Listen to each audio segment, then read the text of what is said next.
Hi there and welcome to today's Quentin Carpenter Nature of Flowers Photoshop tutorial. Today I'm going to show you how to make one of these candle head guys, which is basically a guy, me, with a candle on his head. To do this it's relatively straightforward. You need two photographs, one of a candle, one of a face, and we're going to blend them together using a layer mask. Okay, to do this, first thing you need to go do is go File, Open, find your photograph of your face and click Open. You can then make it fit the screen a bit better, so it's a bit bigger, and then you want to go File, Open, and you want to find your picture of a candle. Now I recommend taking a photograph of a candle with a black background on it, so you put a black piece of paper or book behind it to create this effect. Okay, you'll notice that they're on two separate files here, so what we can do is go to View, go to Window, go to Arrange, go to two files like that, click on the Move tool, drag one and drop it onto the other one, and then we can close that one and go to Window and Arrange, go Consolidate all to tabs, and then you can see you've got both layers here. So you've got layer one with the candle on it and the picture of the head below it. Now to get it lined up really easily, I like to change the opacity, make it slightly see-through so you can see where you're moving it, maneuver it around so that it fits where you want it on the head. Now to do this, a really good tactic is to line it up, move it about exactly where you want, and then press enter. Once you've done that, you can make the opacity back full again, and then you can work out where you're going to be doing the layer masks. So to add a layer mask, we first have to right click on the layer and make sure it's rasterized, which this one is. We click the layer mask button down here. We go over to our paintbrush. We are going to be using black to mask and white to unmask. We will like to use a very big one to begin with, and we will just simply fade out the bottom half of the image.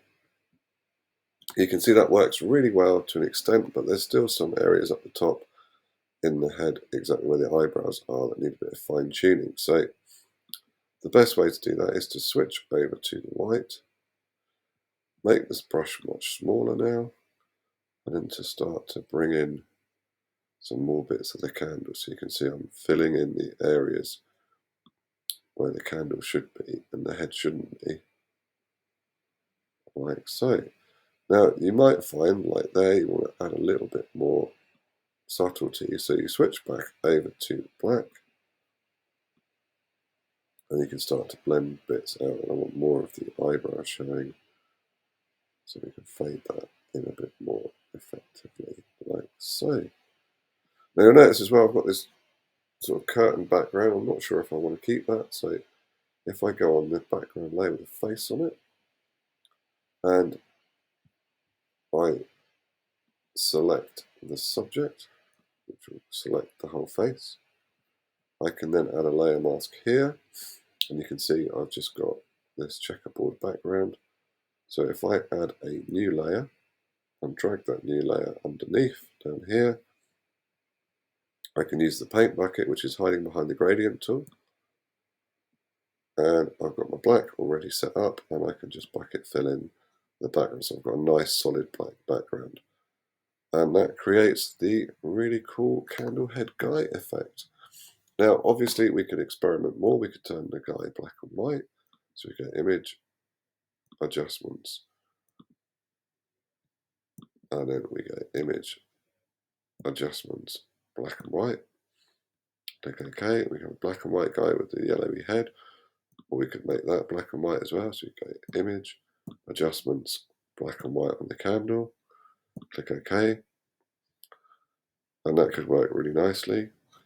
Another thing we could do is go step back, duplicate that layer, click OK. On the top layer, go Image, Adjustments, black and white. Okay, and then on the topmost layer, we could add in, hang on a moment, we could add in the flame in colour, like so, and maybe some of the candle in colour too. So we could fade that out a bit more nicely. Like so. So there's all sorts of different ways you can experiment with the image once you've created the basic one. And I think we also need to get some like grey around there. So if we just switch to white,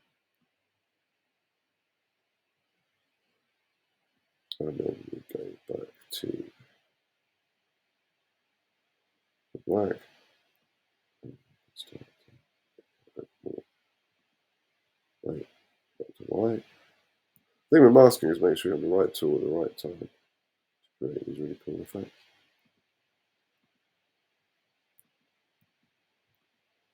And there you have it. There's the colour black and white version, which I think looks really cool and effective as well. So have fun experimenting.